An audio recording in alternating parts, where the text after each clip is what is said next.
자, 일단은 아까 우리 할 얘기는 다 끝냈으니까 그 2단계에 대해서 얘기할게요. 2단계. 지금 하려고 하는 건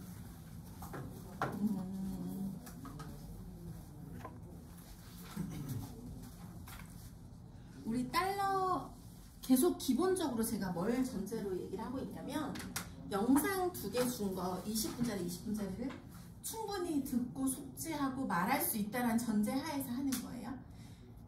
자, 오전 시간 때는 건강보험 위주로 하고 다음 주에는 뭐 할 거냐면 보장 분석에 대해서 할 거예요. 보장 분석 엑셀표에 넣는 거에 대해서 다음 주 수요일에 할 거고, 다음 주에는 그 리포트에 대해서도 할 거예요.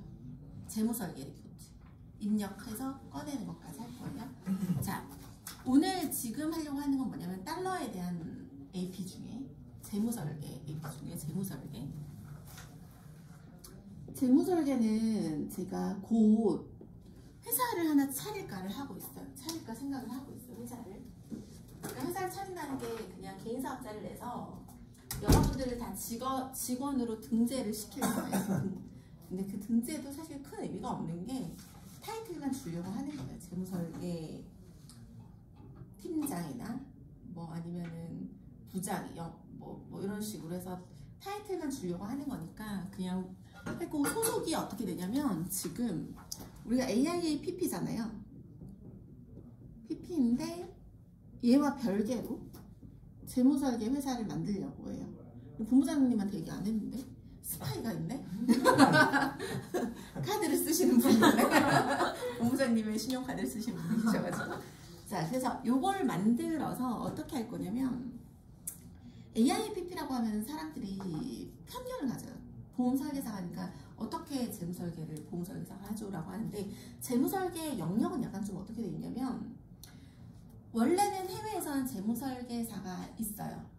보험설계사가 재무설계사예요. 금융을 얘기를 하면 금융, 사람들이 돈을 벌면 돈을 어디다 넣냐면 금융과 비금융에다가 넣어요. 돈을 벌면. 비금융은 뭐가 있어요? 부동산이 가장 대표적이에요. 금융은 뭐가 있냐면 은행이 있고 증권이 있고 보험이 있어요. 그러니까 한국 사람이 돈을 관리하는 게 이게 끝이에요. 왜냐면 그때도 재무설계는 항상 시작할 때 그냥 이렇게 얘기하는 거예요. 재무설계의 큰 구조는 사람들이 미친 듯이 열심히 이렇게 돈을 벌고 열심히 살고 있어요. 우리나라는 월급 이외에, 그러니까 보통 급여를 월로 주잖아요. 미국은 주급 주는 데도 있고 1급 주는 데도 있긴 하지만 우리나라는 월급을 받는데 월급을 미친 듯이 벌려고 하는 사람들로 가득 차 있어요. 자기네들도, 우리 MP님들도 전부 다 월급을 받으려고 하는 거고, 나도 그렇고, 월급이 아닌 게 있는 경우가 사실 좀 드물죠. 버는 매달 캐시플로우에서는 돈을 이렇게 벌면은 우물이 이렇게 있어. 우물이 이렇게 있으면 이게 나의 자산이라고 한다면 내가 매달 한 바가지씩 돈을 벌어서 한 바가지 가득 물을 떠가지고 이만큼은 당장 쓸 돈으로 마시고 여기 남은 애가 이렇게 들어가겠죠. 그럼 들어갈 때 그냥 우물에 통으로 들어가는 게 아니고 사람들은 다들 이걸 나눠서 놓고 있는데, 이 나눠진 애가 저축, 주식, 부동산, 연금이에요. 그러니까 여기 보면은 부동산만 비금융이고 저축, 주식, 연금은 전부 다 금융상품을 이용하는 거예요. 저축, 은행, 주식, 증권, 연금, 보험사. 그러면은 봐요. 돈을 뭘로 버는지 봐봐요. 저축, 그러니까 은행들이 돈을 뭘로 벌어요? 예대 마진. 내가 은행에 대해서 고객들한테 항상 부정적으로 얘기하거든. 자, 예금하면 예금금리 얼마 받으세요? 물어보면 다들 3%라고 얘기해요. 얘네들이 대출해주면 그거 얼마 받을까? 대출 요즘 7에서 10% 받아요. 5 받는 건 1등급이고 큰 은행들도 회사나 이런 데 대상으로 기업 대출해주면 이 정도 받아요. 그러면 은행이 뭘로 돈을 벌어요? 4%에서 7%를 예대 마진으로 받는 거예요. 예금과 대출의 마진. 그러면 이거 누구 돈으로 돈을 버는 거예요? 은행이. 내 돈으로 벌고 있잖아. 나쁜 놈들이. 나쁜 놈들. 자, 1번, 2번. 그럼 증권사는 뭘로 돈을 벌까요? 수수료. 수수료. 펀드 매니저들이 어떻게 돈을 벌까요? 펀드 매니저들이 고객의 수익률을 높이면 높일수록 돈을 벌까요? 내 친구 중에 펀드 매니저 있었거든요. 펀드 매니저는 매일 가서 하는 일이 계속 사고 파는 일을 하는, 아무런 이슈가 없는데 잔뜩 팔고 잔뜩 사는 걸 매일 반복하는 거예요. 그 수수료를 누가 벌어요? 증권사가 벌잖아. 그럼 그 증권사 돈을 보면 이거 누구한테 줘요? 펀드 매니저한테 월급을 주겠지. 펀드 매니저의 실적은 실적 좋은 펀드를 관리하는 게 아니고 수수료를 많이 버는 거예요. 근데 이게 순환이 되는 게 뭐냐면, 실적이 좋은, 수익률이 좋은 펀드 매니저가 새로운 펀드 가입한 사람들이 내 펀드를 많이 가입하겠지. 그럼 내가 유치한 돈이 많아지겠지. 유치한 돈이 많아지면 많이 사고 팔 수 있겠지. 그래서 내가 돈을 버는 거예요. 그래서 펀드 매니저는 수수료로 돈을 버는 구조예요. 3번 보험사. 보험사는 뭘로 돈을 벌까요?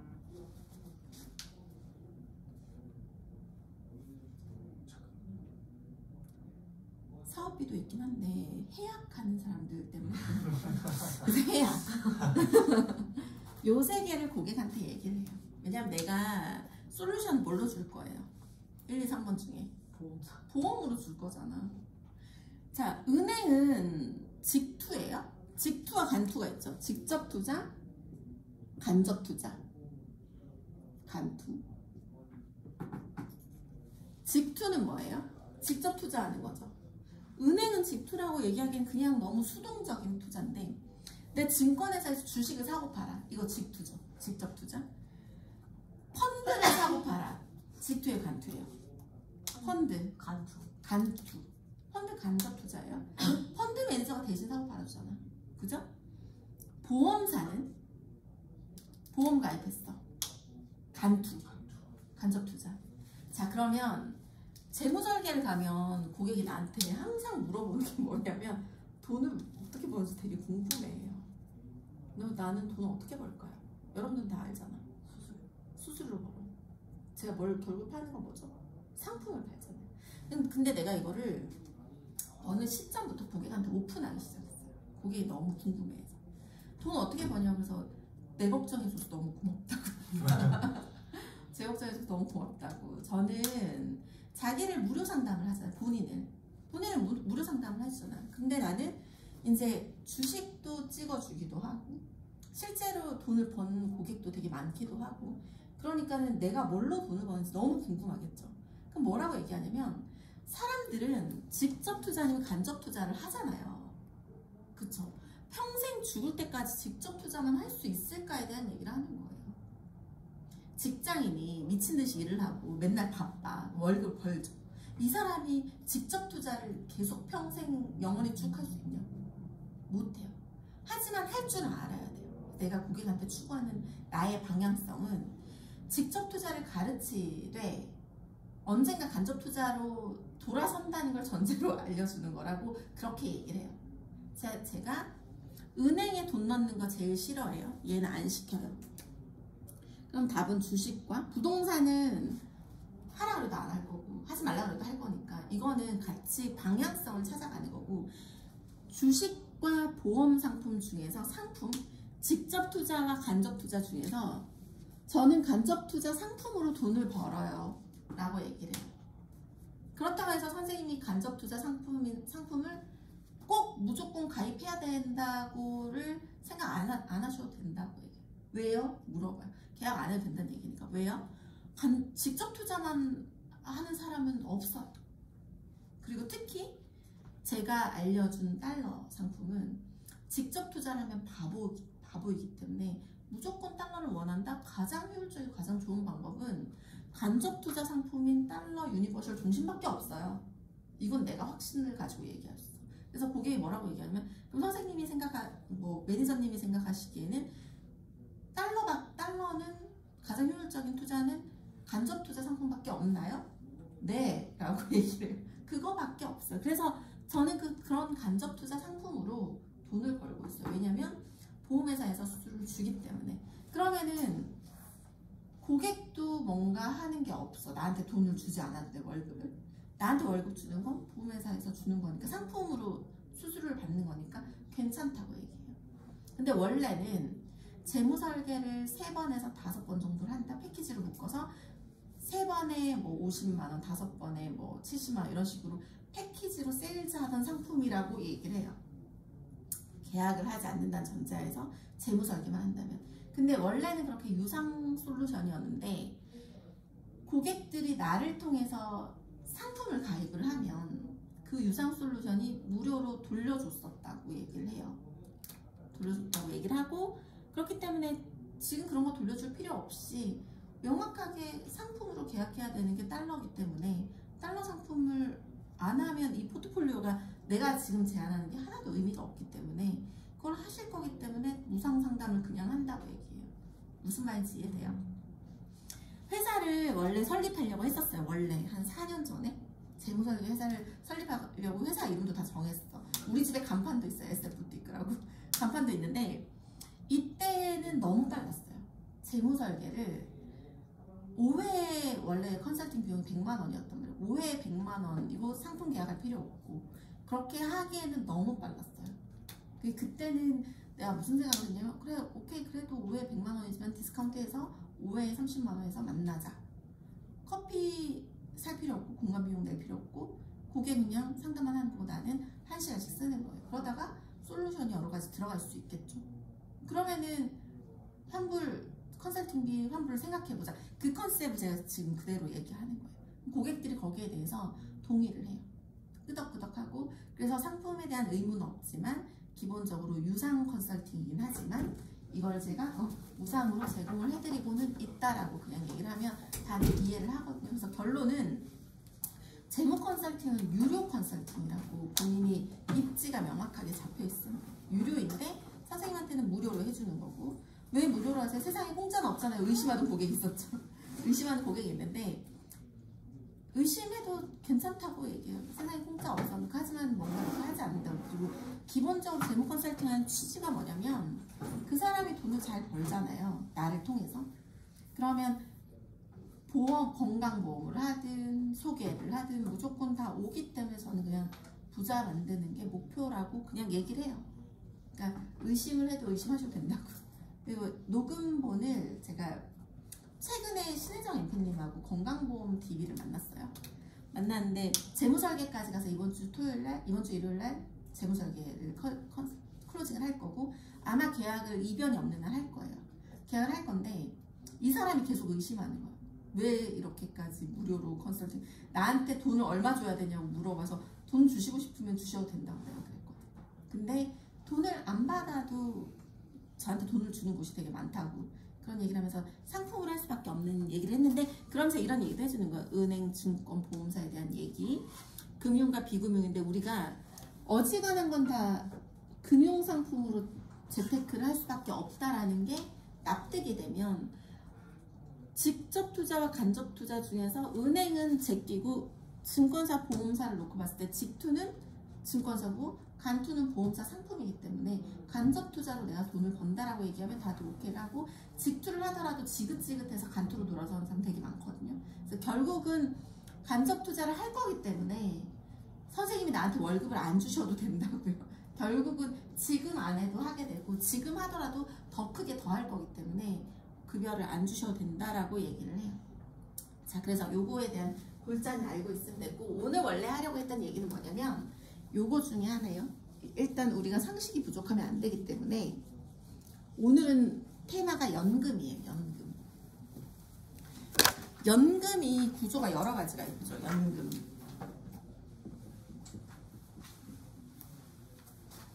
관호연금은 지금 몇 살이죠? 32. 32.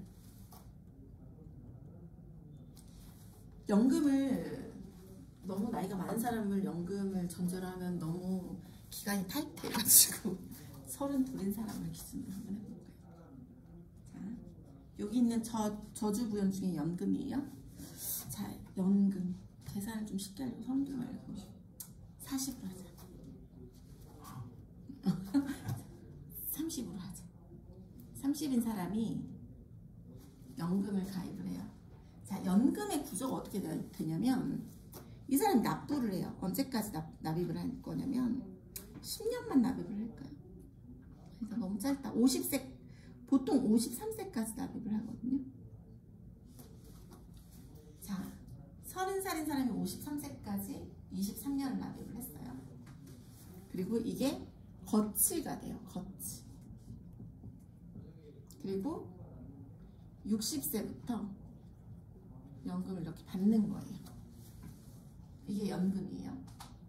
근데 실제로 연금은 이 그림이 아니에요. 어떤 그림이냐면 30세 돈을 이렇게 그대로 쌓았죠. 미안해요. 33세로 할게요. 33세. 20년 동안 돈을 쌓는 거예요. 자, 그럼 한 달에 10만 원만 냈다고 할게요. 10만 원. 1년에 얼마네요? 120만 원. 그죠? 20년이니까 총 납입한 돈이 얼마냐면 2,400이겠죠? 맞아요? 20년을 냈어요. 그림이 너무 안 이쁜데? 이렇게 53세.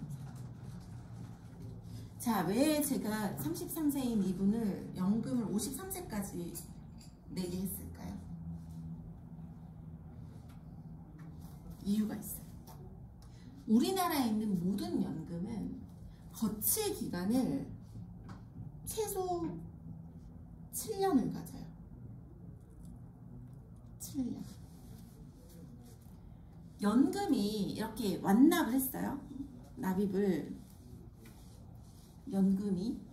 이거는 일반적인 연금을 얘기하는 거예요. 대부분의 90% 연금은 이렇게 납입을 했어요. 이때가 완납이 됐어. 예를 들면 53세. 근데 완납되자마자 이걸 받을 수 없어요. 보험회사에 거치해서 보험회사가 굴릴 수 있는 시간을 줘야 돼요. 그 시간이 최소 7년인 거예요. 최소. 예를 들면 여러분들한테 내가 나한테 10만 원씩 투자를 해주세요. 그리고 내가 연금을 잘 불려서 연금을 줄 거예요. 라고 얘기를 했는데 정부에서 뭘 조건을 걸었냐면 이 사람들이 돈을 냈잖아요. 연금을 가입하려고. 냈지. 그러면 원금이라는 게 있어. 원금이 얼마예요? 낸 돈이 20년 동안 2,400. 연금을 받을 때는 무조건 원금을 보장을 해주라고 했어. 보험회사한테. 근데 보험회사가 알겠다고는 했지만 완납을 하자마자 연금을 받으려고 한다면 내가 원금을 보장을 해주려면 그래도 나한테는 기회를 줘야 되는 거 아니야? 원금을 보장시키라면 그럼 나도 투자를 해서 좀 굴리고 손해를 봤다면 손해를 많이 할 수 있는 기회를 줘야 되잖아요. 그 기회를 거치 기간 7년으로 주는 거예요. 이거는 모든 보험 상품, 대부분의 연금 상품이 다 이 거치 기간이 무조건 있어요. 심지어 국민연금도 거치 기간이 있어요. 국민연금 몇 살까지 내요? 60세까지 내요. 무조건. 그리고 실제로 받는 건 언제부터 받아요? 65세지. 거치 얼마예요? 5년. 내지도 않고 받지도 않는 기간이 5년인 거예요. 모든 연금은 거치 기간 최소 7년이 있고 보험 고객들 연금을 분석하려고 딱 보잖아요. 연금을 53세까지 내는 사람 되게 많아요. 그 사람들은 목표가 뭐예요? 연금 몇 살에 받으려고? 60세에 받으려고 납입을 53세까지 해놓는 거예요. 이건 대부분의 연금의 구조가 이래요. 만약에 55세 받을 사람은 연금을 48세로 납입을 정해놔요. 되게 신기하게. 나의 최소 거치 기간이 7년이기 때문에 보세요. 자, 그러면 연금은 여러 종류로 나눌 수 있는데, 자, 1번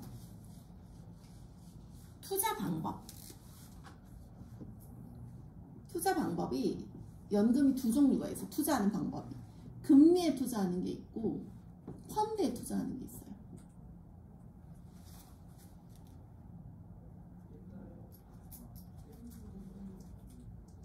자, 금리에 투자하는 건 어떨까요? 금리에 투자하는 건 금리는 고정일까요? 변동일까요? 보통은 변동금리예요. 변동금리니까 이때는 금리가 높아서 높게 수익률이 가다가 어느 시기엔 금리가 낮아서 이렇게 되겠지. 그럼 보세요.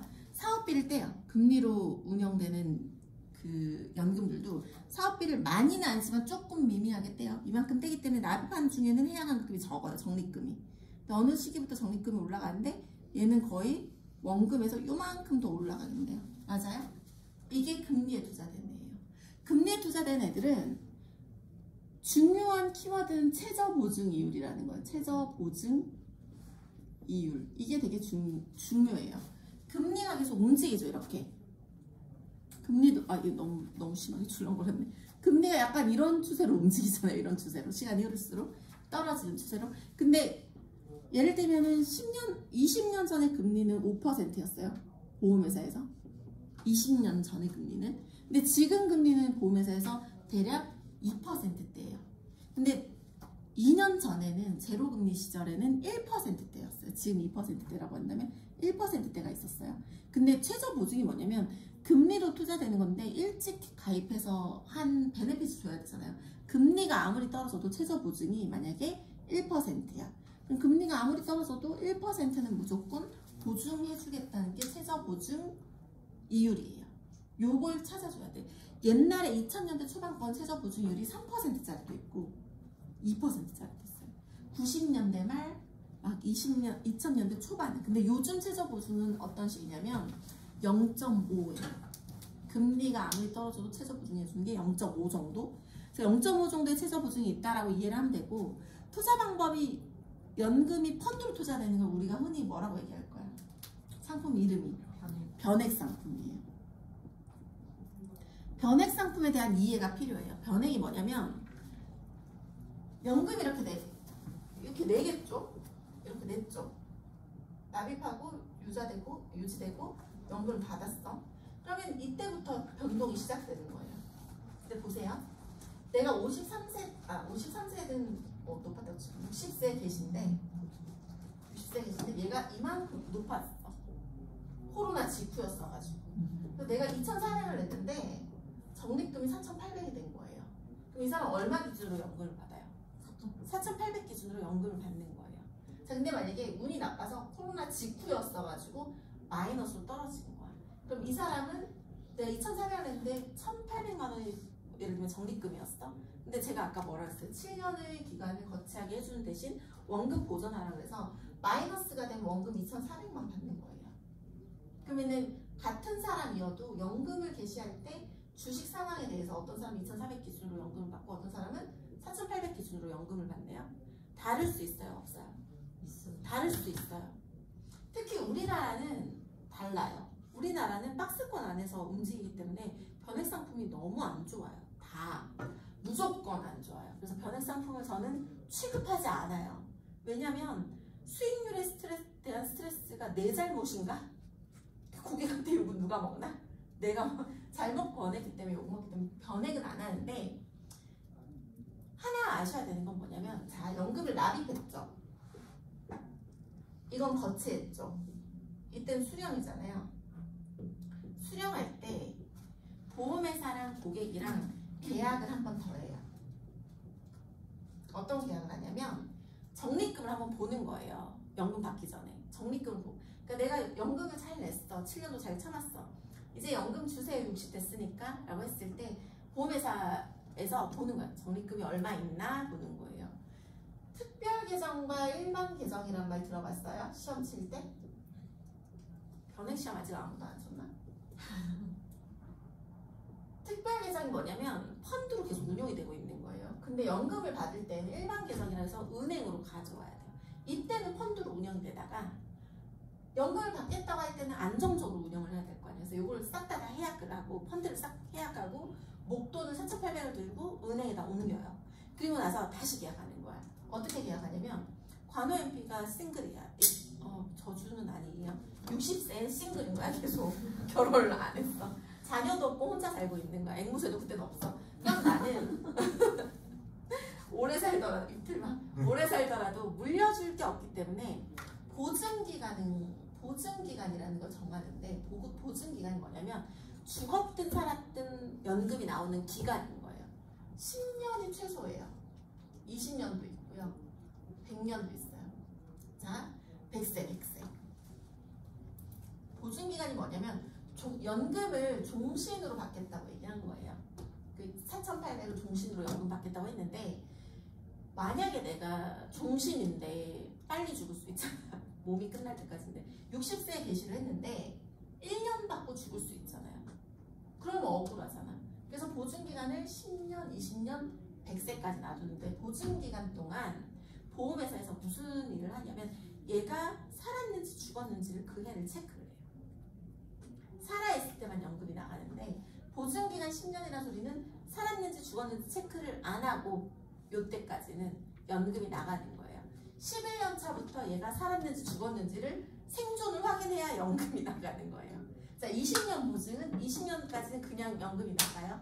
20년 후부터 살았는지 죽었는지 체크하고 100세 보증은 100세까지 무조건 나가다가 100세가 끝나면 그럼 관우리더 얘기를 왜 관우MP 얘기를 왜 했냐면 100세 보증할 필요 있어요. 62세에 만약에 죽었다. 미안해요. 갑자기 죽여서. 근데 100세 보증하면은 그 법정 상속인들한테 김관우 MP가 100세 기준까지 그 연금이 나오는 거예요. 10년 보증은 10년 동안만 법정 상속인한테 그 연금이 나가는 거예요. 그러면은 이왕이면 100세 보증을 하는 게 그래도 더 낫지 않아요? 라고 물어볼 수 있는데 보증기간이 길면 길수록 연금액이 적어져요. 예를 들면 4,800인데 4,800 정도 모으면 연금액이 얼마냐면 한 85세 정도 산다고 생각하면 25년이니까 25 여기 25 나누면 1년에 200만 원. 200만 원. 1년에 200만 원, 연 200, 월 17만 원 정도를 받는 거예요. 이렇게 받는 건데 그럼 10년 보증기간으로 채우면 애매하게 아깝잖아요. 그러니까 그 이상 오래 살아야지 연금은 이익인 거예요. 그래서 연금은 되게 웃긴 게 애매하게 60세 연금 개시를 했는데 65세에 죽거나 75세에 죽으면 억울해요. 내가 낸 돈보다 조금 혹은 내가 적립한 돈보다 훨씬 적게 받아요. 연금은 어디에 베팅하냐면 엄청 오래 사는 거에 베팅하는 거예요. 이익을 보면. 보증기간이 4,800을 내가 죽을 때까지 그냥 나눠서 주는 거예요?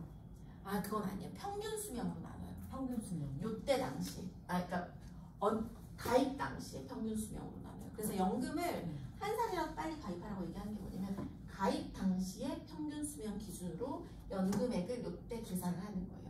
보증기간이 길면 요 연금액 계산된 게 있죠. 계산된 거 기준으로 얘네들이 감이 돼요.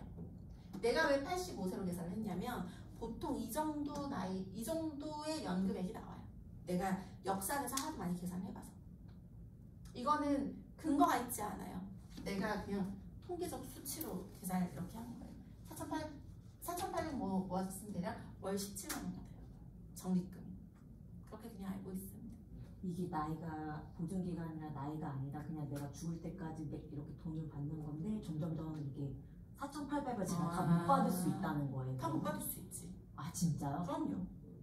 보증기간에 무조건 그 돈이 나와도 내가 낸 돈만큼 못 받을 수 있어요. 그래서 연금은 오래 사는데 베팅하는 거예요. 저는 연금을 가입시키지 않아요. 뭘로 가입시키냐면 사망보험금하고 연동된 연금을 가입시켜요. 그러니까 예를 들면 달러 유니버셜이 연금으로 받는 기능이 있죠. 그런 형태로 가입을 시켜요. 그래서 첫 번째 계약하는 사람한테 이런 연금을 가입시키지 않아요. 연금이 종류가 되게 많아요. 내가 지금 쓴 거는 변액연금이에요. 2,400 수익금이 하나도 없어서 수익률이 마이너스여서 2,400만 원 기준으로 하면 이 돈의 절반을 받겠지. 그러니까 연금액이 시뮬레이션 표는 그냥 말 그대로 시뮬레이션 표예요. 그러니까 변액 수익률이 3%였을 때, 5%였을 때, 7%였을 때 막 이렇게 있다라면 그건 일시인 거지. 매년 7%가 변액이 나지 않잖아요. 그래서 이거는 막상 이날 복불복도 달라요. 우리나라의 주식 구조상 그래요. 그래서 이제 펀드 변액 연금은 이왕 가급적이면 하지 말고 확정된 연금들을 권해요. 그러니까 KB라이프에 있는 뭐 영모기지라던가 몇 개 확정된 게 고객한테 유리해요. 변액연금 가입시키지 않는다. 이거 시킬 돈으로 다른 거 훨씬 좋은 게 많다. 그래서 이거는 사실 변액연금 가입하겠다는 고객도 없어요. 어쨌든 이렇게 알고 있으면 돼요. 자, 그래서 투자 방법에 따라서 변액이 있고 금리 베이스가 있어요. 자, 근데 이 얘기를 오늘 강의의 핵심은 이런 건 아니고 이건 상식이기 때문에 이런 건 아니고 원래 하려고 했던 얘기는 이거예요. 세제 적격과 비적격에 대해서 들어봤어요? 자, 자, 연금은 다 구조가 이래요. 납입 기간이 있고 거치를 하고 연금을 받아요. 그럼 이 기간을 A, B, C라고 나눌게요. 그러면 1번 세제 적격 상품이 비과세 상품이거든요. 세제 적격. 그 다음에 세제 비적격. 갑자기 헷갈린다. 세제 적격이 비과세 맞죠? 세액공제인가? 세액공제. 세제 적격이 세액공제 상품이에요. 네. 그치. 보험 쪽이 세제 비적격. 자, 세제 적격은 뭐냐면 세액을 공제를 해주는 거예요. 세제 비적격은 비과세 상품이에요. 그래서 세액공제 상품과 비과세 상품을 구분을 해야 돼요.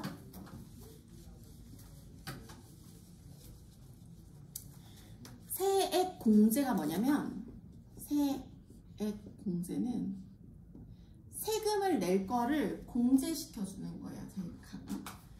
세금을 내가 내야 될 게 있어요. 올해 세금 낼 거를 빼주는 거예요. 내가 내야 되는 세금을. 비과세는 뭘까요? 세금을 안 내도 되는 거예요. 세금을 과세하지 않는 거예요. 세액공제는 내가 낼 세금을 안 내도 되니까 내가 만약에 내야 될 세금이 100만 원이야? 10만 원 공제해 줄게. 그럼 나는 세금을 몇만 원만 내면 돼요. 90만 원만 내는 게 세액공제. 비과세는 세금을 아예 안 낸다고. 그러면 세액공제 상품이 좋을까요? 비과세 상품이 좋을까요? 라고 물어보면 세액공제가 좋다고 보통은 얘기해요. 근데 우리는 비과세가 좋다고 얘기해요. 왜 그 얘기를 하냐면 이거예요. 세액공제는 언제 공제를 시켜주냐면 납입 중에만 공제를 시켜줘요. 납입 중. 그럼 세액공제가 이때 예를 들면 월 10만 원을 내고 있잖아요. 그쵸? 요때 세액공제가 돼요. 세액이 공제가 돼요. 납입 중에는. 근데 거치할 때는 어떻게 될까요? 혜택이. 공제가 되나요? 안 되나요? 안 되죠. 안 되고 있으니까.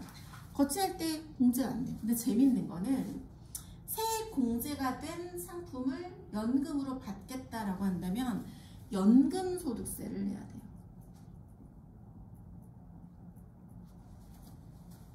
연금소득세. 그럼 연금소득세 몇 프로예요? 라고 물어봐요. 네이버에 지금 펴가지고 세액공제 검색 한번 해볼래요? 세제 적격이나 세액공제로 검색합니다.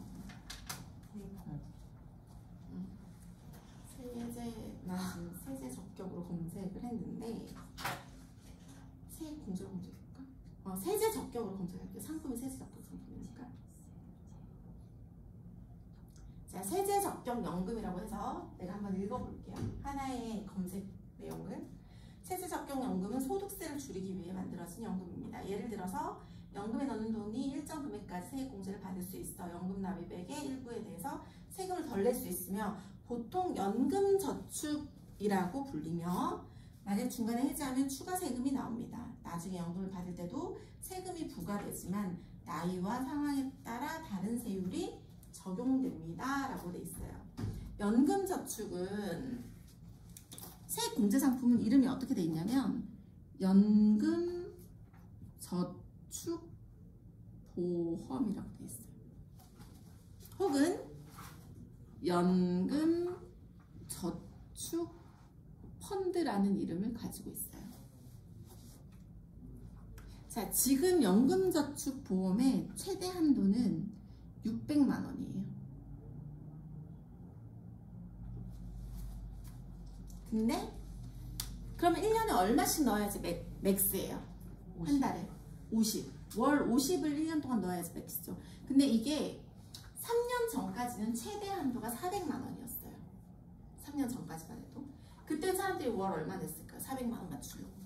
33만 원, 34만 원. 그래서 고객을 만났는데 연금저축보험인데 33만 원, 34만 원을 내고 있으면 세액공제 상품이에요. 그럼 세액공제가 어떻게 되냐면 400만 원을 내잖아요. 그러면 소득이 5천만 원 이하. 소득이 5천만 원 맞나? 하도 계속 바뀌어가지고 4,500만 원 이하인 사람들, 즉 가난한 사람들은 16.5를 돌려주죠. 16.5 맞나요? 그러니까 연봉이 4,500 이하는 16.5%를 돌려주죠. 근데 연봉이 4,500 이상인 사람은 13.2% 돌려주나요? 네. 그럼 이 낸 돈이 600을 다 냈어. 내 연봉이 4,500인데 600을 다 냈어? 그럼 얼마 돌려줘요? 600에 16.5 하면 99만 원 돌려주죠. 세 공제를 99만 원을 해주는 거야. 그럼 연봉이 4,500 이하인 사람이 600만 원을 내면 99만 원을 돌려줘요. 좋아요, 별로예요? 좋잖아, 솔직히. 좋죠. 좋은데 함정이 있어. 99만 원이 환급이 돼요. 근데 보세요. 연봉이 4,500인 거야. 원천징수 해봤죠? 원천징수. 연말정산. 네. 여기서 직장생활 해봤던 사람. 신혜정 MP님. 월급 자기. 연말정산 해본 사람은 알아요. 연말에 정산을 하잖아요. 뭐에 대한 정산을 해요? 12월에.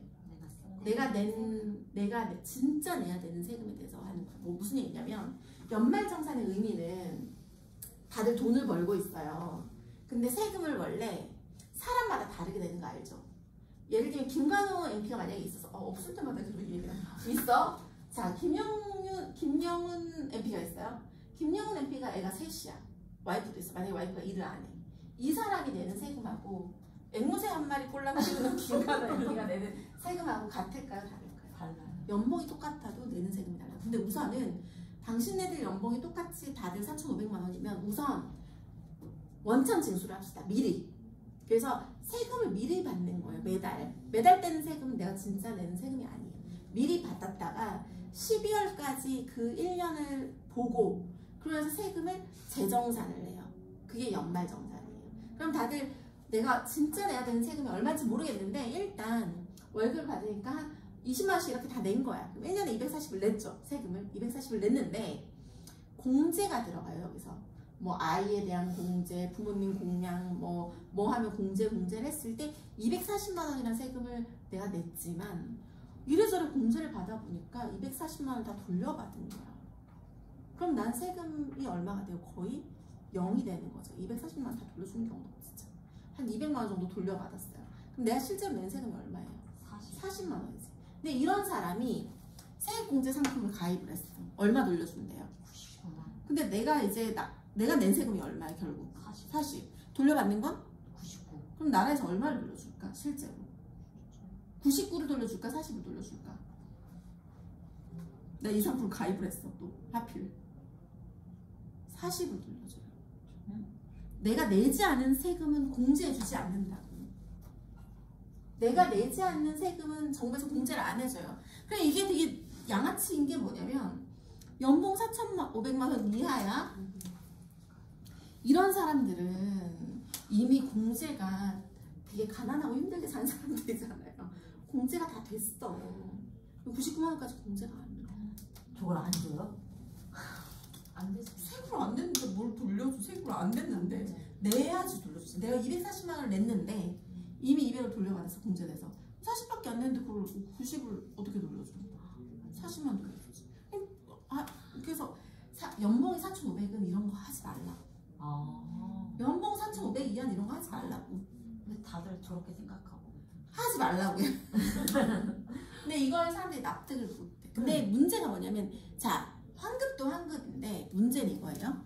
세액공제가 됐지. 그리고 이때 아무 일이 없지. 이게 공제가 됐어. 나한테 돌려줬어 돈을 플러스로. 아무 일도 없었지. 연금소득세를 내는 거예요. 연금을 받을 때에는. 연금소득세 얼마 내냐면 많이 안 내요.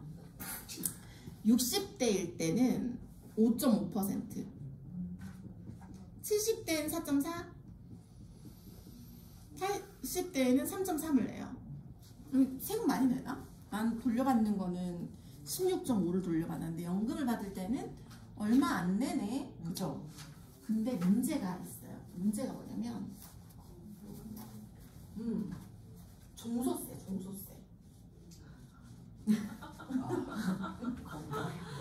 종소세.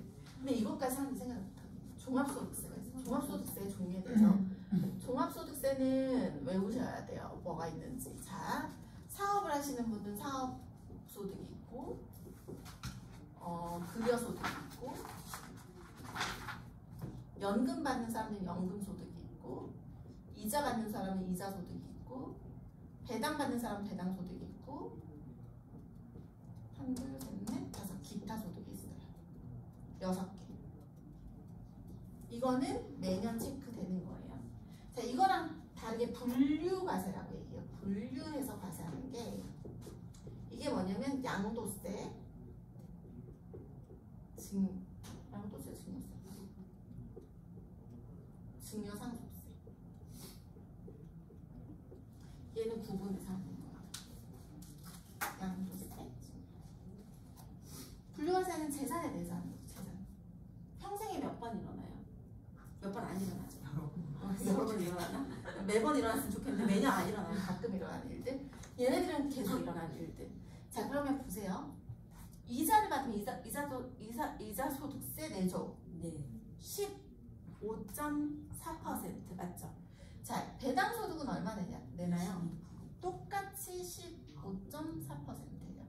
근데 배당 소득세가 미국 주식 같은 경우는 200만 원 이하는 비과세인데 이상은 배당 소득이 아니고 양도세로 22%를 내고 있고, 배당 소득세 자체는 해외 주식에만 있어요. 국내 주식은 배당 소득세를 많이 내지 않아요. 근데 이자 소득으로 취급해요. 그냥 15.4%. 근데 얘네들은 이 두 개의 소득이 합산이 2천이 넘어. 합산이 2천만 원이 넘으면 종합소득세 세율이 따져요. 15.4% 세금 많이 내는 것 같아요? 조금 내는 것 같아요? 많이 내는 것 같죠? 조금 내는 거예요. 자, 종합소득세를 네이버에서 검색해야지. 종합소득세. 종합소득세 세율을 검색해봐요. 종합소득세 세율.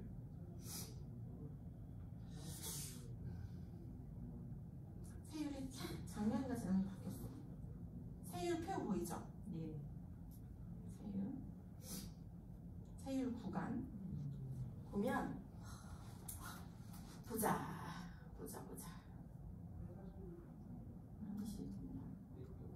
최근 거 어디 갔어?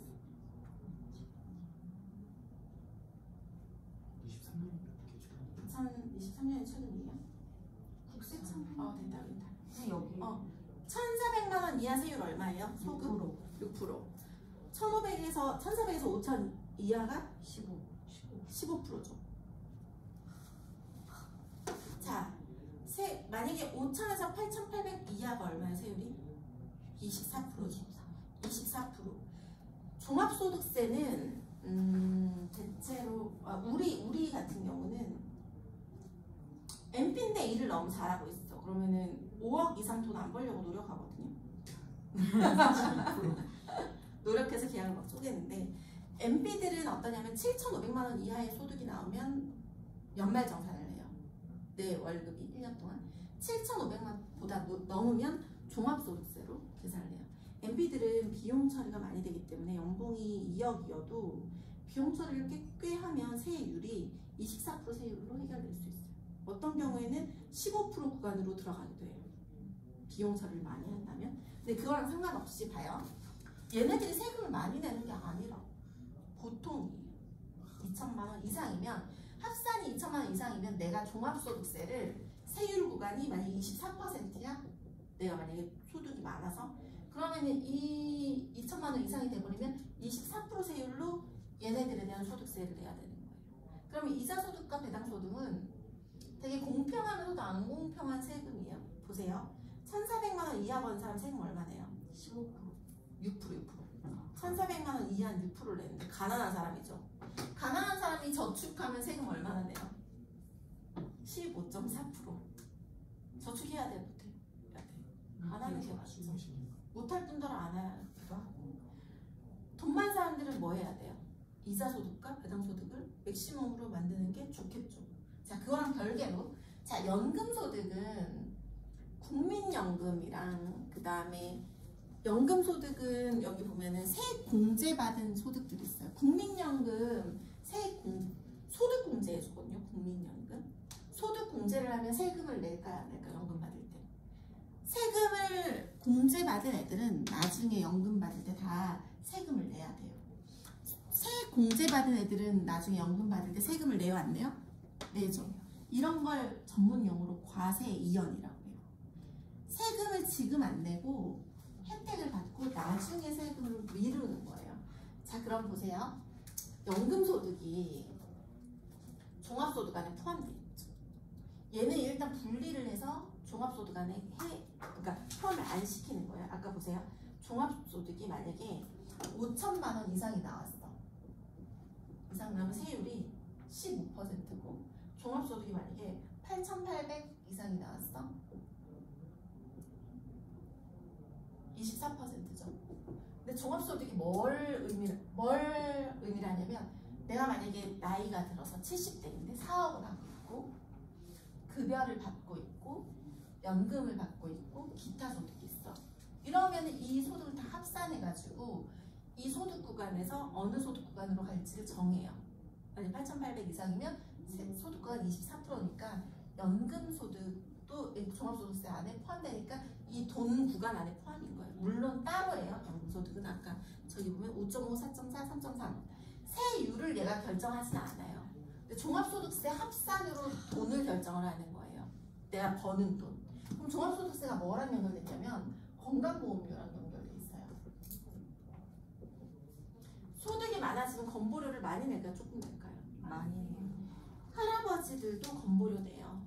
근데 자식 밑에 붙어 있으려고 자식 밑에 붙이잖아요. 근데 이 소득 구간이 원래는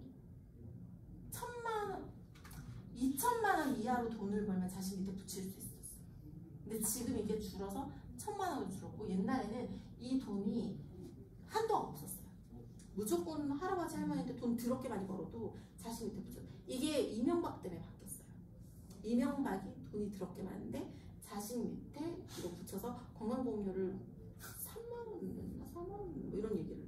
그래서 이명박 때문에 이 소득에 대한 구간이 따로 분리되게끔 만든 게 점점 줄어드는 게 그거고 지금은 최저가 100으로 알고 있어.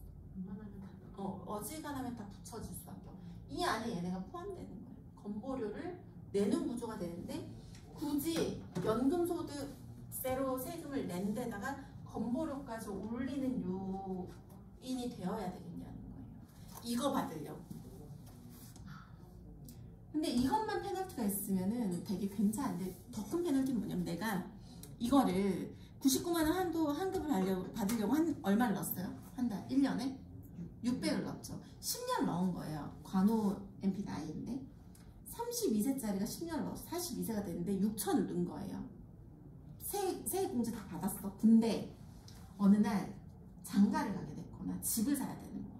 이걸 깨야 되겠네? 깨고 싶은 거야.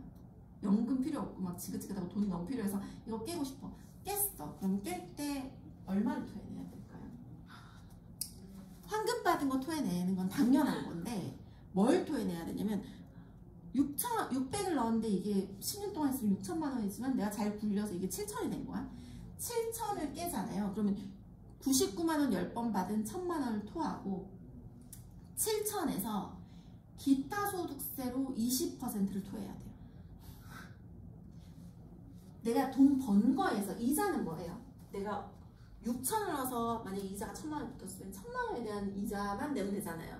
근데 연금 저축을 깨면 내가 모은 돈, 내가 낸 돈과 거기에 붙은 이자랑 해서 몸통 전체 6천 냈고 1,000만 원 붙었으면 1,000에 대해서 22% 내면 덜 억울해.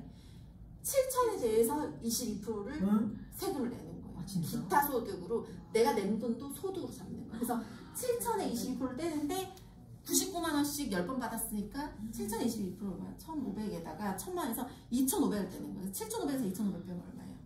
4,500이죠. 난 얼마 냈지? 6천. 이렇게 되는 거야. 그래서 연금저축 보험이 너무 양아치다. 내가 처음에 이 얘기를 들었을 때 안 믿었어. 거짓말 그랬어. 왜냐면 기타 소득을 소득에서 떼야지 왜, 그러니까 이익 본 거 6천에서 7천 이익 본 거에서 떼야지 왜 7천에서 통으로 떼라고 했을 때 그게 맞다는 거야. 나 법문을 찾아봤잖아. 거짓말 안 믿고 진짜야. 그러면 연금저축보험을 하는 게 의미가 있어요 없어요? 하더라도 연봉이 7천 정도 되면 하는 게 맞아요. 6, 7천. 연봉이 또 너무 많잖아요. 돈을 너무 잘 버잖아요. 의사들이 이거를 하는 사람이 있거든요. 바보 아니야? 의사들은 나중에 사업소득, 급여소득, 뭐 기타소득 엄청 많아서 종소세 많이 내는데 굳이 이거에서 또 종소세 더 올려서 건물료까지 더 내야 되겠냐? 바보. 그러니까 너무 부자가 해도 안 되고 너무 가난한 사람이 하는 것도 아니에요. 그래서 연봉이 6, 7천인 서민들이 하는 거예요. 그래서 근데 해주지 않아요. 저는 연금저축보험은 해주지 않아요. 얘는 납입을 하다가 실효가 된 거야. 예를 들면 이번 달 보험료가 안 나간 거야. 그럼 이거 그 실효되면 그 보험 어떻게 돼요? 해지가 되겠지. 해지가 되면 어떻게 돼요? 아까 얘기했던 것처럼 또 이거 받은 거 다 토해내고. 연금저축 보험으로 하지 않아. 그럼 연금저축 펀드는 뭘까요? 펀드. IRP. 검색해봐요. IRP. IRP. 연금저축 펀드예요. 퇴직연금이 있거든요. 퇴직연금.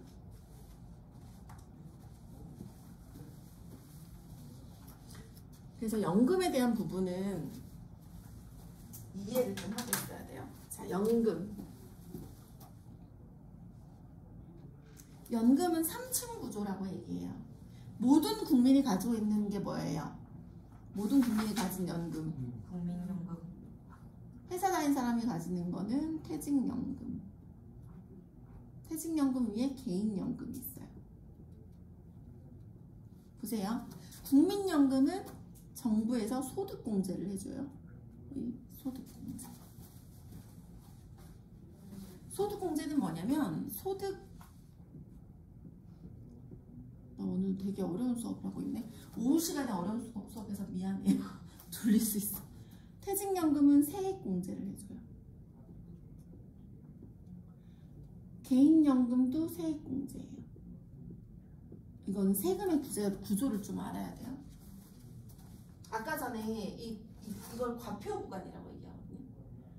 종합소득세에서 1,400만 원 이하인 사람을 6% 세금을 받고 1,400에서 5,000 사이가 15%, 8,800 이상이 24% 이게 과표구간인데 과표구간은 뭐냐면 실제 번 돈을 과표구간으로 삼지 않아요. 내가 만약에 실제로 뭐 1억을 벌었어. 1억을 벌었는데 공제시킬 건 공제를 시키는 거예요. 소득에서 내가 1억을 벌었는데 국민연금으로 소득공제로 예를 들면 2천만 원이 빠졌어. 그럼 저희 과표는 얼마예요? 8천이죠. 8천이면 24%잖아. 근데 내가 만약에 소득공제를 안 받고 1억을 벌었어. 1억인데 소득공제 받을 게 없는 거예요. 그럼 과표가 24%가 아니고 그 다음 과표 구간이 얼마죠? 35%예요. 그래서 소득공제가 왜 중요하냐면 과표 구간 퍼센트를 바꿀 수 있어. 퍼센트를 바꿀 수 있는데 세액공제는 뭐냐면 소득공제가 끝났어. 그 과표 구간도 다 정해졌어. 내가 1억이었는데 소득공제 2천을 받아서 8천이 됐잖아요. 8천은 몇 퍼센트 세금을 내는 거예요? 8이 14, 8이 16, 2천만 원 정도 세금이 내겠네요. 2천만 원. 그쵸? 24%니까 2천만 원 세금이죠. 2천만 원 세금이 결정이 됐어. 내가 내야 될 세금. 그리고 나서 세액을 공제하는 거예요. 아까 99만 원이죠. 내가 내야 될 세금은 2천만 원인데 세액공제는 세금에서 공제를 시키는 거예요. 그래서 얘네는 세액공제 그런 상품이에요. 그래서 이것까지 알고 있어야 돼. 고객이 소득공제, 세액공제 막 이런 얘기하면 정정해줘야 돼. 근데 이 용어를 내가 재무설계를 한 사람인데 모르잖아요. 그럼 거기서부터 신뢰가 확 꺾이는 거야. 이걸 아는 사람들이 간혹 있어요. 간혹 있고 대부분은 모르기 때문에 이런 얘기를 해줄 수 있어야 돼. 그래서 소득공제는 국민연금을 하는 거고 세액공제는 퇴직연금, 개인연금 하는 거예요. 자, 근데 옛날 있죠, 옛날 2000년대 초반에는 연금저축보험이 의사들 사이에서 대유행이었어요. 왜냐하면 그때 당시에는 소득공제를 해줬어요.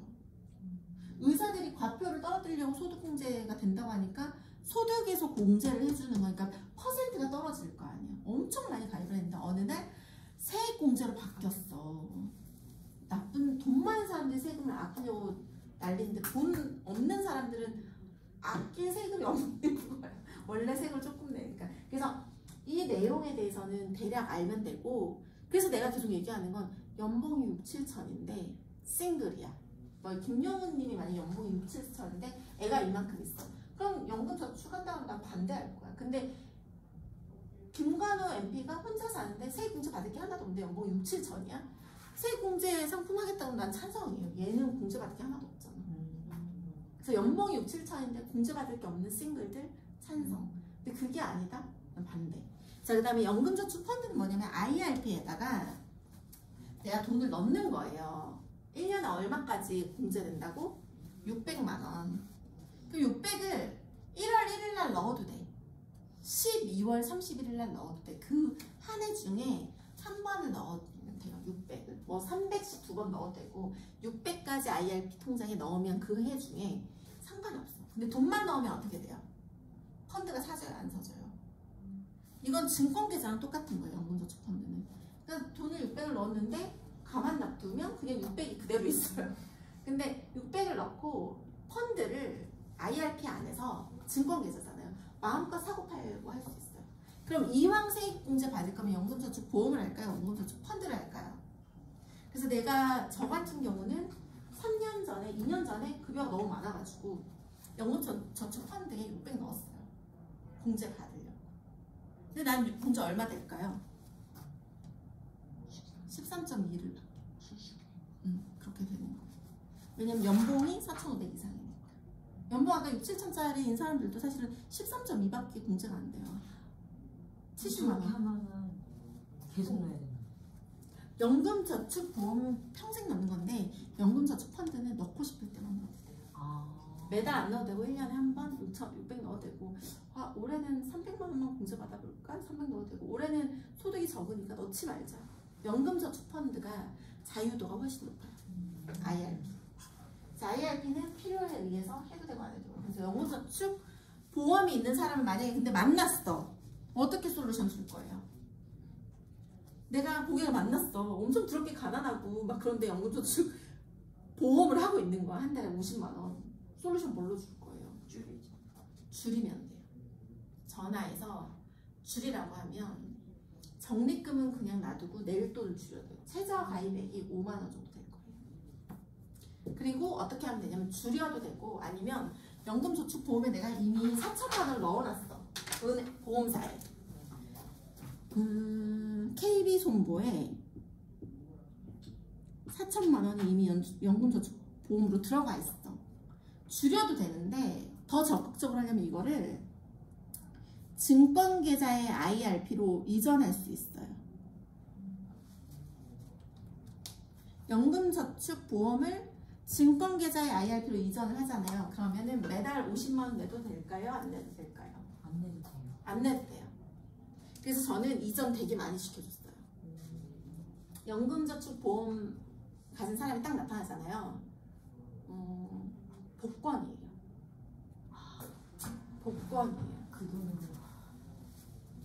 목돈을 IRP로 다 이전해서 펀드를 사게 해줘요. 타이거 S&P 500만 사면 돼요. S&P 500을 IRP에서는 S&P 500을 못 사요. 미국 거를, 오리지널을.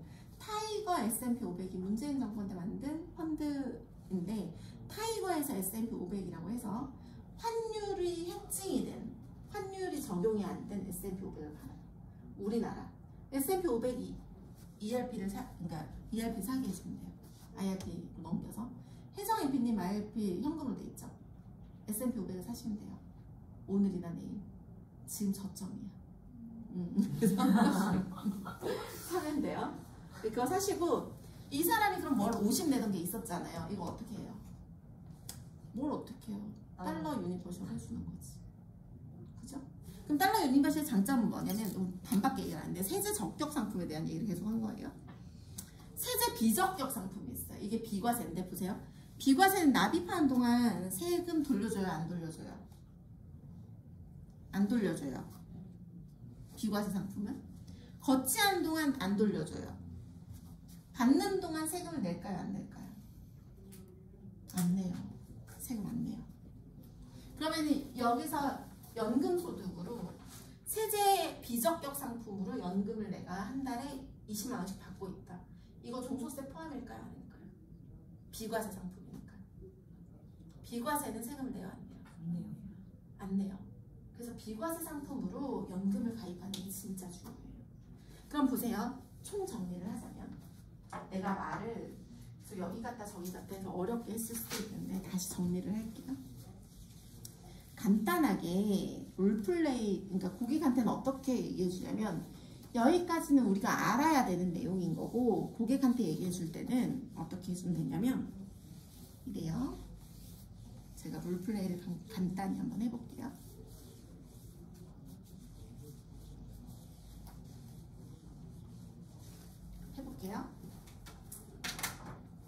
자, 자산은 우물이라고 볼 수 있고 이렇게 여기서 저축, 주식, 부동산, 연금 이렇게 있죠. 그럼 팩트 파인딩 하는 거예요. 선생님 혹시 연금 내는 거 있으세요? 라고 물어보면은 있다라고 하면 얼마 내세요? 물어봐요. 그럼 본인이 33만 원이요 하면 걸린 거야. 옛날에 가입한 거. 50만 원이요 하면은 그거 혹시 세액공제 되는 상품인가요? 라고 물어봐요. 그러니까 연금을 내고 있는지를 물어보고 내고 있다라고 한다면 세액공제가 되는 건가요? 물어봐. 그게 뭐예요? 라고 물어보면 연말정산 받고 있어요? 물어봐요. 연말정산 되는 연금이에요? 하고 물어봐요. 맞다라고 얘기해요. 그러면 이러면 고객이 왜요? 이러면 고객이 바로 뭐죠? 이러거든요. 그래서 그때 연말정산 받고 있는 연금이에요. 그래서 이런 거 한번 해줘야 돼요. 그러면 연말정산 되는 상품이에요? 라고 했을 때 네라고 하면 이렇게 하면 무슨 일이시죠? 그렇게 해서 얘기를 해주면 돼요. 그게 뭐냐면 연말정산은 조삼모사예요. 왜 조삼모사냐면 보세요. 사람이 연금을 가입을 해요. 예를 들면 40세가 연금을 50세까지 낸다고 할게요. 그래서 거치를 이렇게 10년을 해요. 60세부터 받아요. 그러면 연금을 이렇게 내고 있는 기간이 있고 A 구간, 납입 구간, B 구간, 거치 구간이 있어요. C 구간, 연금을 수령하는 구간이 있어요. 자, 근데 선생님 가입한 세액공제 상품들, 연말정산이 되는 상품들은 납입하는 중에 세금을 돌려줘요. 세금을 돌려줌. 근데 나라에서 세금을 돌려주면 찝찝하지 않나요? 맞아요. 찝찝한 일이 맞아요. 왜냐면 거치한 동안은 아무 일이 안 일어나지만 내가 연금을 받을 때는 연금 소득세를 뗀단 말이에요. 그럼 이거 보세요. 세금을 돌려줘서 플러스였는데 연금을 받을 땐 세금을 내야 되니까 마이너스가 되는 거예요. 조삼모사죠. 근데 무서운 건 뭐냐면 연금소득세가 종합소득세 안에 있기 때문에 건강보험료랑 연결이 돼 있어요. 건보료. 부모님 건강보험료 아직도 내고 있는 거 알고 계세요? 그럼 다 모른대. 건보료를 일할 때만 내는 줄 아나 봐, 사람들이. 건보료는 죽을 때까지 내요. 실손 갱신보다 더 무서운 거야. 건보료는 죽을 때까지 내는 거예요. 그래서 건보료를 내는 근거 자료가 돼요. 연금소득세가. 왜냐면 연금소득을 받고 있기 때문에 종합소득이잖아요. 그래서 조삼모사인 게 이건 거예요. 자, 그럼 볼게요. 두 번째. 만약에 이게 비과세 상품이라고 하면은 납입하는 중에 세금을 돌려받나요? 안 받나요? 아무런 일이 안 일어나요. 제로. 거치한 동안에 아무런 일도 또 안 일어나요. 제로. 안 일어나. 연금을 받을 때 세금을 내나요? 안 내나요? 네. 안 내요. 비과세. 안 받고 안 내는 거야.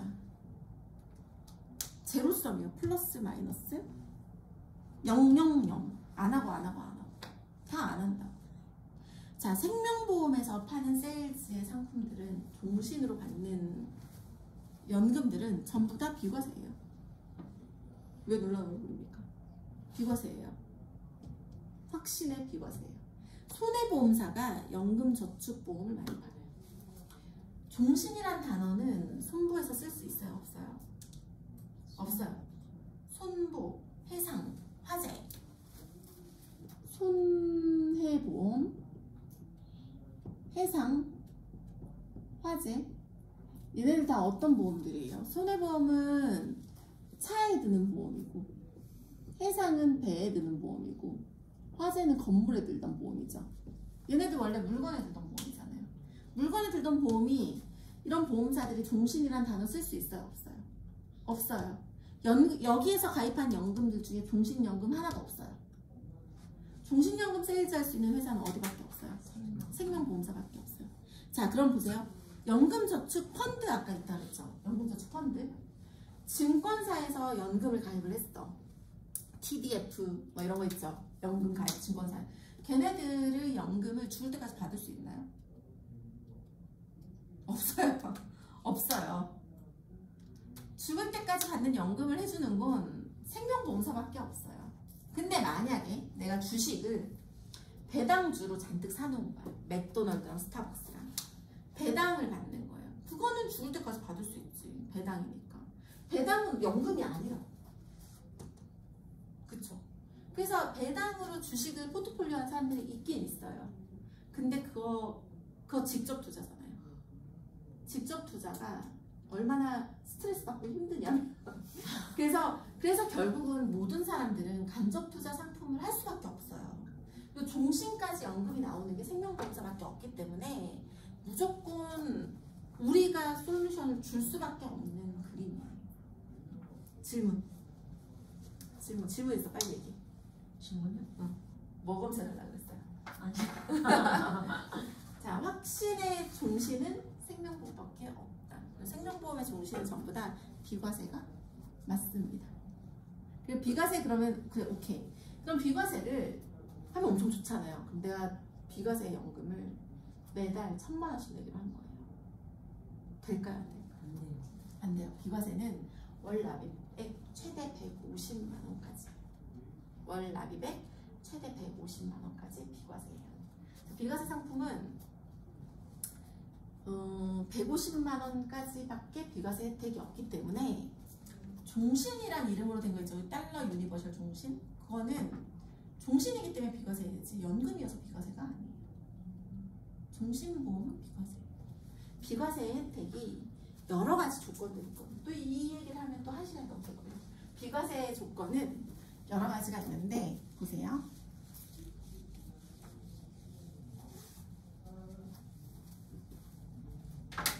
월 150만 원 내는 거고 여기에 조건이 5년 내고 최소 납입 5년 최소 거치 10년 요게 비과세 조건이에요. 만약에 내가 150만 원 한도를 다 채워서 5년을 내고 9년 차에 해약을 했어. 과세 비과세? 과세예요. 내가 예를 들면 150만 원을 5년 내면 1년 하면 1,800이니까 9,000 정도 내겠네. 5년 동안 9,000을 냈어요. 5년 동안 9,000을 냈는데 만약에 9,000을 냈는데 5년 차에 해약을 했어. 근데 해약환급금이 8,700이었어. 이거 세금 내요 안 내요? 9,000만 원 냈는데 해약환급금이 8,700이야. 세금 내요 안 내? 안 돼요. 안 내요. 손해봤으니까 세금 안 내죠. 근데 아까 연금저축보험이 왜 양아치냐면 손해를 보든 안 보든 그냥 세금을 내 돈에서 낸다고. 근데 얘는 이자소득세를 안 낸다고요. 안 내는데 만약에 5년을 냈고 10년을 거치를 했어. 거치한 동안 9,000만 원이 만약에 1억 5천이 됐어. 이런 보험은 없지만 만약에 1억 5천이 됐어. 이거 세금 내요 안 내요? 안 내는 거예요. 이 조건에 맞췄기 때문에. 근데 이걸 더 거치해서 연금으로 받았어. 세금 내요 안 내요? 안 내요. 비과세 조건 다 맞췄잖아요. 종신으로 받고 150 딱 저스트로 냈으니까. 만약에 200만 원짜리 통짜로 계약을 한 거예요. 이거 과세예요, 비과세예요? 과세예요. 200만 원짜리 하고 싶어 하는 고객을 만나면 150짜리 하나, 50짜리 하나를 해줘야지 맞는 거죠. 150짜리 하나는 비과세하고 50만 원짜리 하나는 과세시키면 되니까. 근데 만약에 옛날에 100만 원짜리를 했고 지금 다시 100만 원짜리 하려고 하는데 옛날 게 지금 거보다 더 안 좋은 거예요. 환급금이. 예를 들어서. 그러면 이거 옛날 건 비과세가 됐고 내가 지금 새로 하는 건 100만 원짜리니까 과세가 될 거 아니야. 그러면은 얘를 비과세 취소하고 이걸 비과세 하고 싶겠네. 새로 하는 거 그거 가능해요. 과거 거 비과세 취소할 수 있어. 새로 하는 걸 비과세 되게끔 할 수 있어. 이게 이제 원로 내는 거에 대한 비과세 조건이고 1억에 대한 비과세 조건이 있어요. 일시납에 대한 비과세 조건인데 일시납 연금을 내면 이걸 죽을 때까지 종신으로 연금을 받는다 라고 한다면 비과세예요. 근데 이 최대 한도가 모든 국민에게 인당 1억이 있어. 사실 이것도 하여튼 정치인들 다 양아치야. 이순자, 전두환 와이프가 이순자지. 이순자가 어떻게 얘기해야 되지? 아무튼 이순자가 어떻게 했냐면 전두환이 돈을 엄청 많이 빼돌린 거야. 그래서 이순자가 몇백억을 보험회사에 일시납 연금으로 넣었어. 비과세라서. 그땐 비과세 한도가 무제한이거든. 일시납 연금인데 죽을 때까지 받는 거야. 비과세 한도가 없었어요. 한 100억을 일시납으로 딱 넣어서 연금으로 받는 거야. 이거 돈 있어 없어? 자산으로 안 잡히거든 잘. 추징 안 되는 수가 없거든 이순자 거는. 근데 어쨌든 보험사의 일시납으로 몇백억을 때려놨어. 근데 세금 내요 안 내요? 안 내요. 오래 살기만 하면 돼. 그래서 일시납 연금의 한도가 2억으로 줄었었어요. 10 몇 년도에. 그러다가 17년도에 다시 1억으로 또 줄었어.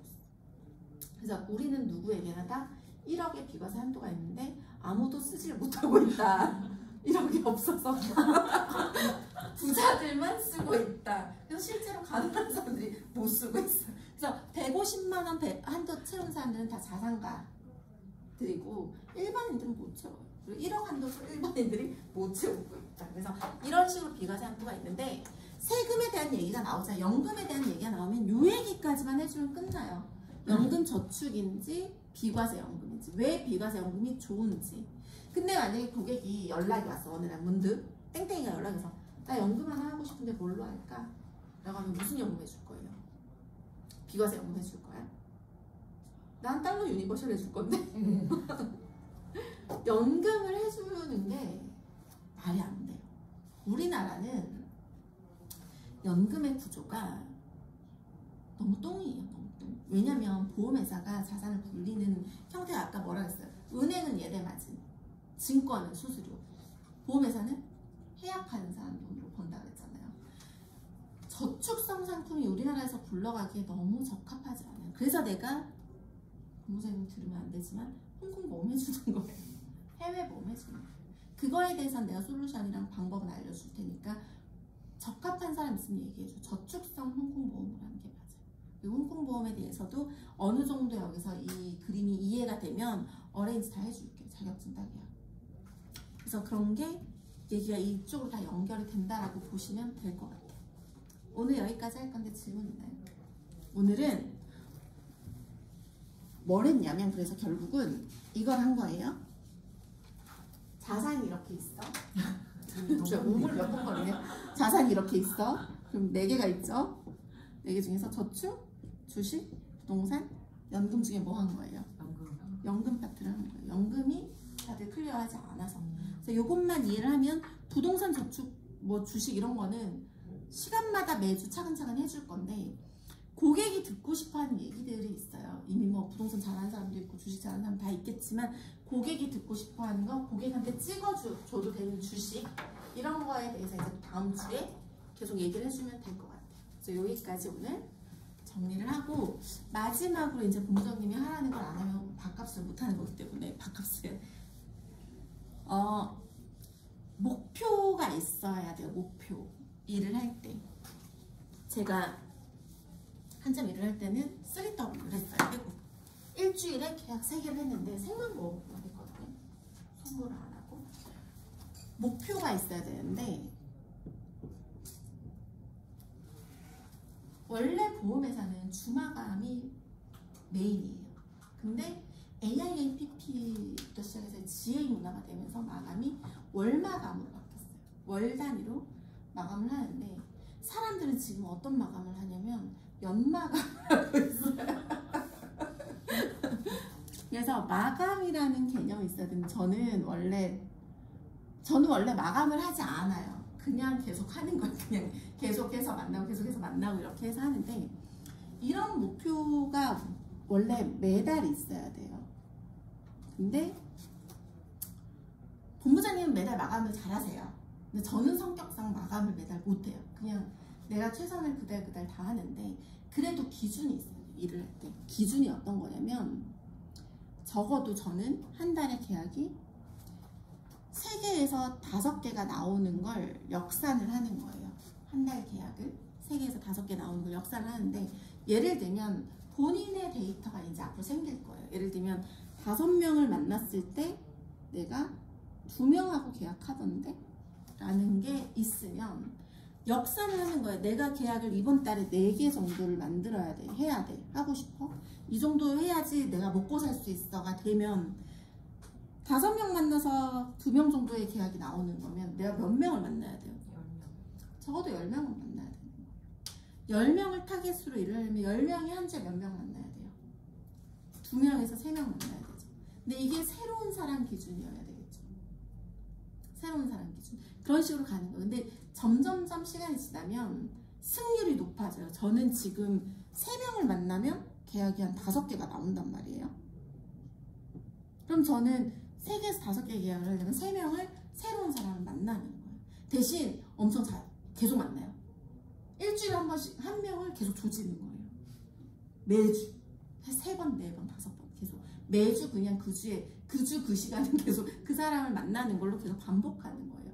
반복하는 이유는 여러 번 만나면 소개가 많이 나와요. 소개가 나오는데 내가 소개해주세요 라고 하지 않아도 이들이 내 친구 누구인데 만나볼래요를 하려면 얼굴을 많이 받아요. 그러니까 많이 봐야 돼요. 그래서 일을 할 때 이런 기준이 있어야 되고 마감에 대한 부분도 지금 급여 계산이 안 되잖아요. 혜영 MP님 급여 계산 돼요? 아니요. 안 되지. 지금 AIA에서는 급여가 이런 식으로 나와요. 분급으로 나오는 거 알고 있죠? 7개월치 선지급. 몰라? 몰라. 엄마. 자, 어떻게 되냐면 이번 달이 몇 월이죠? 4월이죠? 4월.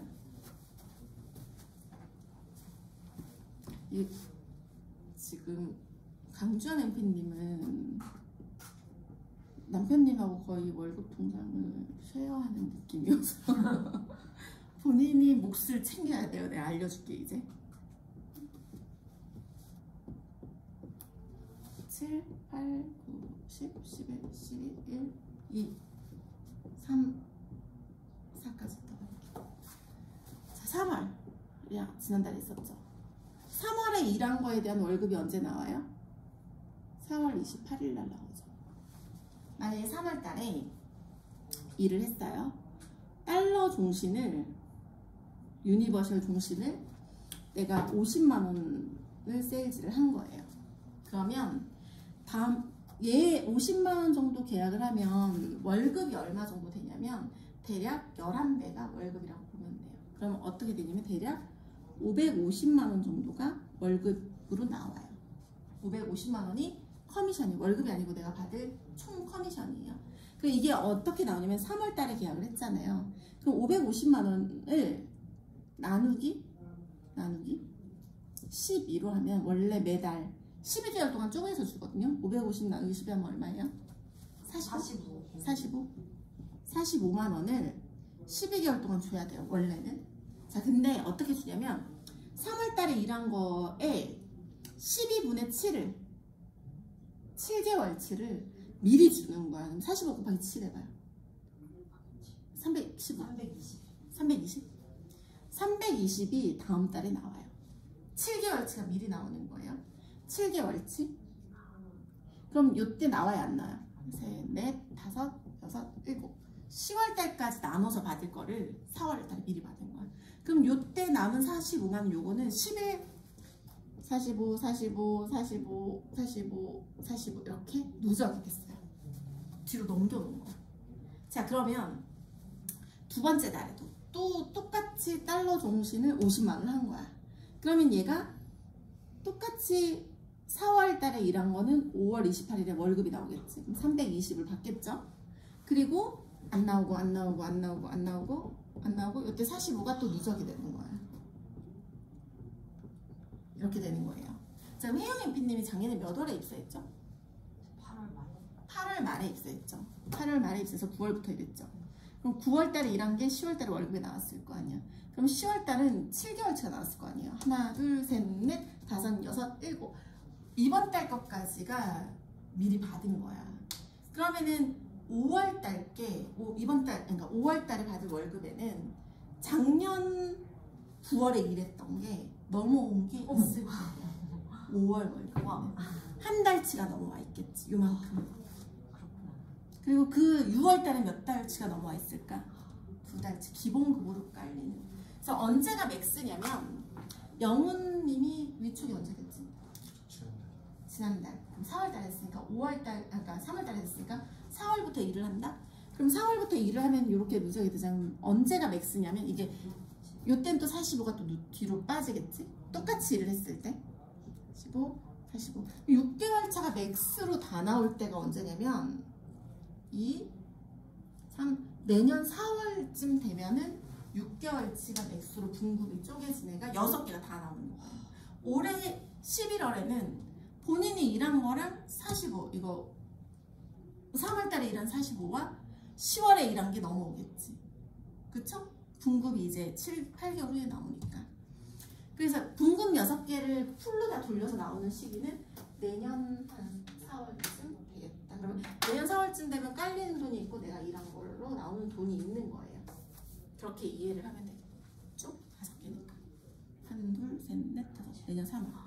무슨 말인지 알겠죠? 그래서 이게 이제 AIAPP의 월급이고 손보도 보험사마다 다르긴 한데 이런 그림으로.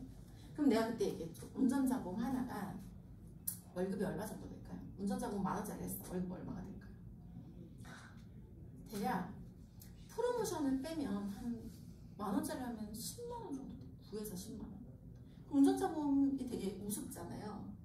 근데 이게 운전자보험이 가입을 시키기가 되게 쉬워. 전화해서 운전자보험 있어? 없는데? 하나 해! 보낼게. 이렇게 해서 하는 게 운전자보험. 10,000원, 15,000원? 10,000원짜리를 하면 10,000원짜리 없지. 15,000원짜리를 하면 대략 12, 3만원을 벌어요. 하루에 운전자보험 5개 하면 얼마 벌어요? 60만원 버는 거. 매일 5개씩 하면 얼마 벌어요? 20이 되니까. 그렇게 버는 거예요. 1,200만원 버는 사람이 운전자보험 매일 5개씩 가입시키는 거야. 근데 되게 웃긴 건 손보는 엄청 오래 쌓이고 나면 수금 수수료가 있어요. 보험료를 내잖아요. 사람들이 20년이든 10년이 되잖아요. 그 수금 수수료가 1%가 있어요. 이게 누적이 되잖아요. 수금 수수료가 저는 한 2, 300을 받고 있었어요. KBLP에서. 그러니까 손보. 그러니까 일을 안 해도 수금이 되면 수금 수수료가 들어오는 거예요. 그래서 나중을 봤을 땐 나쁘지 않은 일인 거예요. 그래서 손보는 짤짤이로 많이 해두면 나중에 이제 뭉쳐서 나온 돈들이 있고, 생보는 굵직굵직한 것들이 있어요. 그래서 손보와 생보를 섞어서 하는데, 건강보험이 내가 왜 건강보험을 노력해서 하지 말라고 얘기하냐면, 건강보험은 보험금 청구를 했을 때, 요즘 아픈 사람들도 너무 많고 청구를 하고 막 이럴 때 너무 번거로워요. 청구할 때 물론 아까 내가 오전에 나의 사명감은 보험금 청구를 누락하지 않는 거라고 얘기를 했지만, 가까운 사람들 청구를 도와주긴 하지만 내가 노력해서 건강보험만 잔뜩 하잖아요. 모든 고객이 병원 가거나 아플 때마다 나한테 연락을 해서 보험금 청구를 도와달라고 얘기하면 도울 수 있지.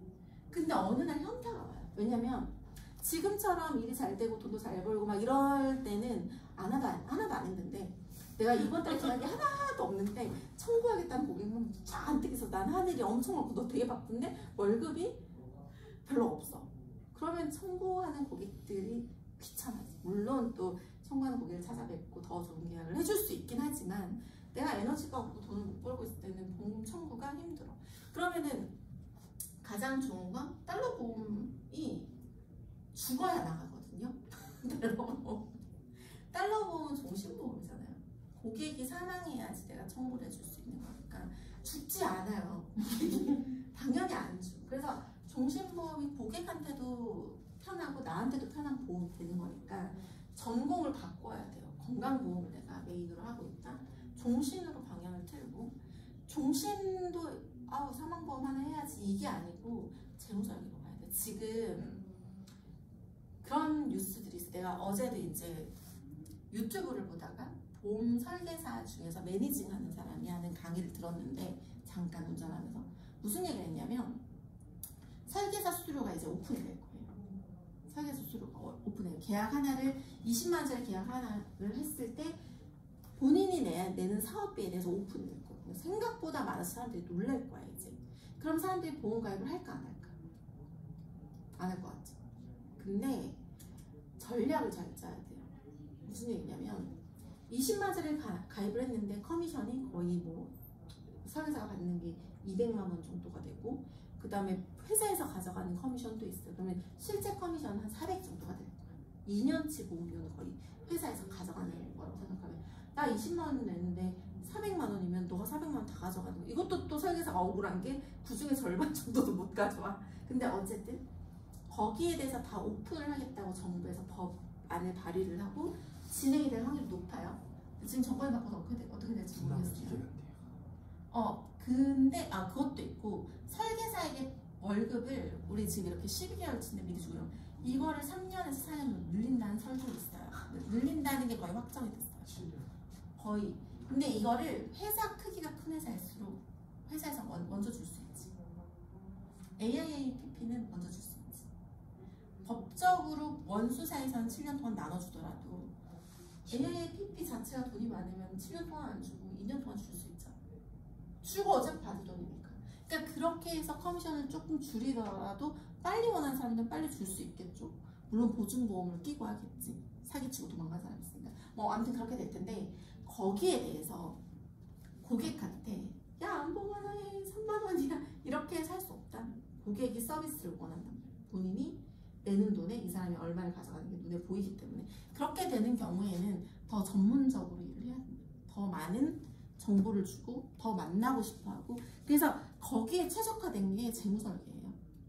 재무설계는 사람들이 뭐라고 얘기하냐면 돈 제가 얼마 더 드리면 돼 이걸 물어본단 말이에요. 그럼 안 주셔도 돼요. 계약하시면 돼요.